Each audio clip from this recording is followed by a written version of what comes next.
Internet के बढ़ते भौकाल के बीच क्या आपने कभी सोचा है कि फ्यूचर की करेंसी यानी मुद्रा कैसी हो? हर चीज पर बैन लगाने वाले हमारे देश की सुप्रीम कोर्ट ने अभी भविष्य की मुद्रा कही जा रही क्रिप्टो करेंसी पर से बैन हटा लिया है। तो हमारा फर्ज बनता है कि हम आपको इसके बारे में बताएं, क्योंकि अपने मुकेश जी भी, अबे वो वाला नहीं, मुकेश अंबानी मतलब जियो के माई बाप, उनकी भी प्लानिंग चल रही है जियो कॉइन नाम से क्रिप्टो करेंसी लाने की।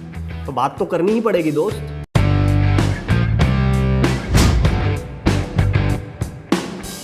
क्या आप वस्तु विनिमय समझते हैं? बार्टर सिस्टम मतलब सामान के बदले सामान।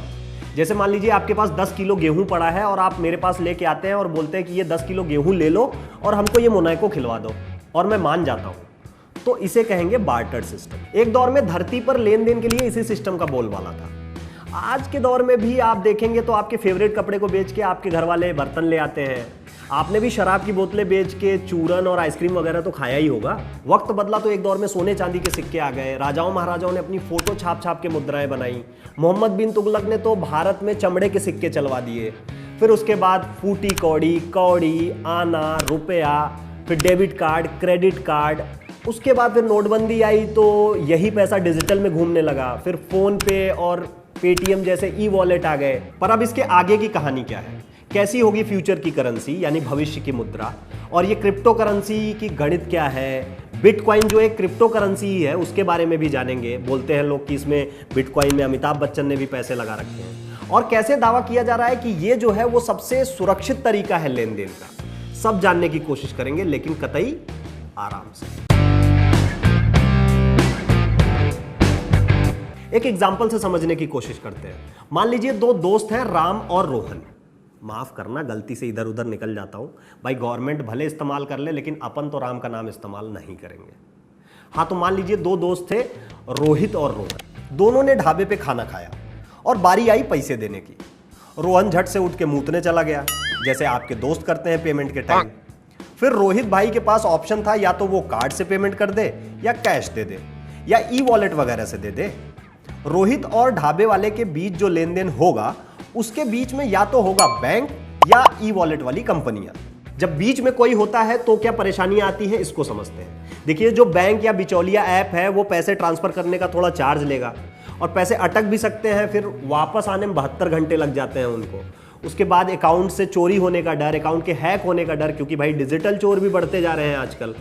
और फिर पीएमसी और यश बैंक जैसे बैंक अगर आपके हुए तो ढाबे पे बर्तन भी धुलने पड़ सकते हैं। पर कल्पना कीजिए ऐसी मुद्रा की जो रोहित ढाबे वाले को सीधे ट्रांसफर कर देता।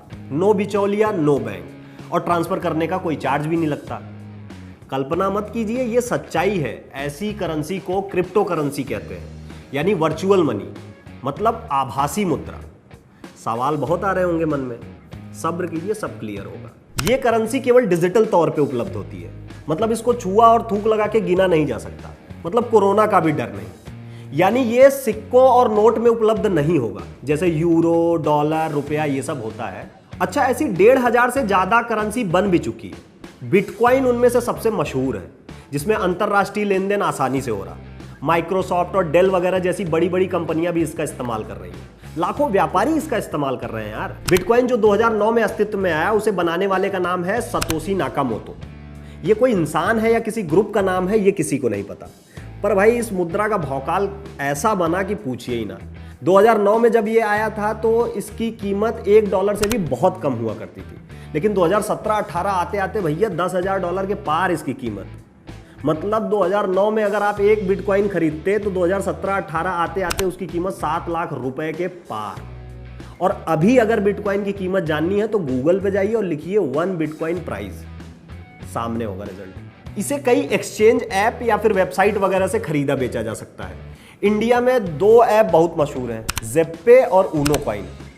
इसको डाउनलोड करिए, उसके बाद उसमें मोबाइल नंबर वगैरह और ईमेल आईडी वगैरह डाल के रजिस्टर कर दीजिए।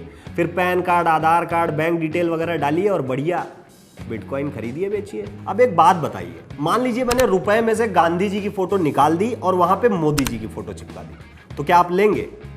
मोदी जी की बात है तो भाई आप ले भी लेंगे। मान लीजिए मैंने अपनी फोटो लगा दी, तब आप लेंगे? नहीं लेंगे, क्योंकि वो मुद्रा कोई भी नहीं लेगा, इसलिए आप भी नहीं लेंगे। यहां तो पैसे अगर अकाउंट से कट जाते हैं या फिर एटीएम से नकली नोट निकल के चला आता है तो आप सीधे बैंक की गर्दन पकड़ लेते हैं, लेकिन इस मुद्रा का तो कोई मालिक ही नहीं है, तो भाई कहां भटकेंगे आप।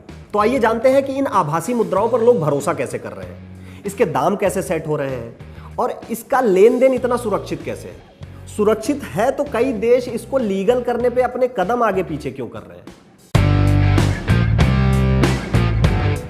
क्रिप्टो करेंसी मतलब डिजिटल करेंसी के रेट की बात करेंगे तो ये हर एक्सचेंज प्लेटफॉर्म पे आपको अलग अलग दिख जाएगी और इसके रेट जो है वो मार्केट की तबीयत से लेकर डिमांड सप्लाई वाले समीकरण सब पे डिपेंड करता है और इसके रेट जो है भाई वो रोज के रोज ऊपर नीचे जाते रहते हैं। इसलिए बड़े बड़े निवेशक वॉरेन बफेट तक बोलते हैं कि भैया इसमें पैसा लगाना बहुत फर्जी की बात है, लेकिन कई तगड़े लोग बोलते हैं कि भाई ये फ्यूचर के हिसाब से बहुत कर रही चीज है, मतलब एक नंबर चीज। और फोर्ब्स वगैरह पे तो अब तो भैया क्रिप्टो करेंसी के हिसाब से लिस्ट आने लगी है अमीरों की। पहले देश दुनिया में लोगों को लगता था कि ये सब फर्जीवाड़ा है, बिना सिर पैर की बात है, लोग फालतू में फंस रहे हैं इसमें। कई लोग बोलते थे कि आतंकवाद से लेकर तस्करी, हथियार और ये नशे वगैरह के व्यापार में इसका इस्तेमाल होता है। वाह, मतलब इसके पहले ये सब व्यापार चलता ही नहीं था।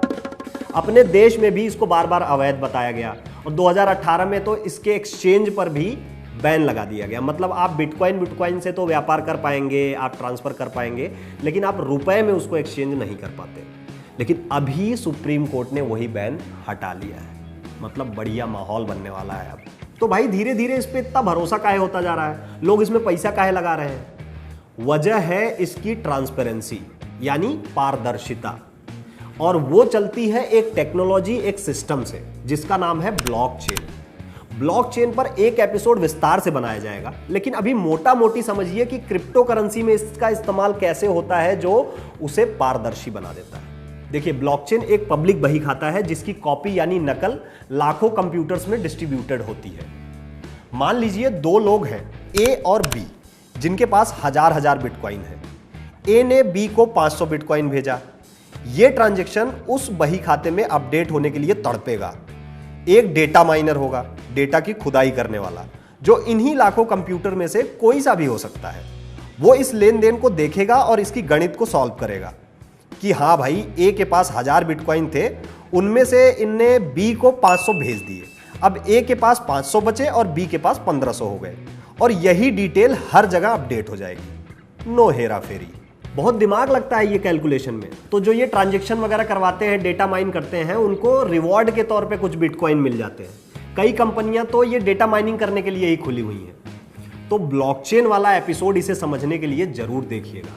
बाकी अभी ये एपिसोड में मजा आया, समझ में आया, तो और लोगों को समझाने के लिए इसे शेयर कर दीजिए। बाकी कमाइए, खाइए, मौज करिए। जय जय कुमार।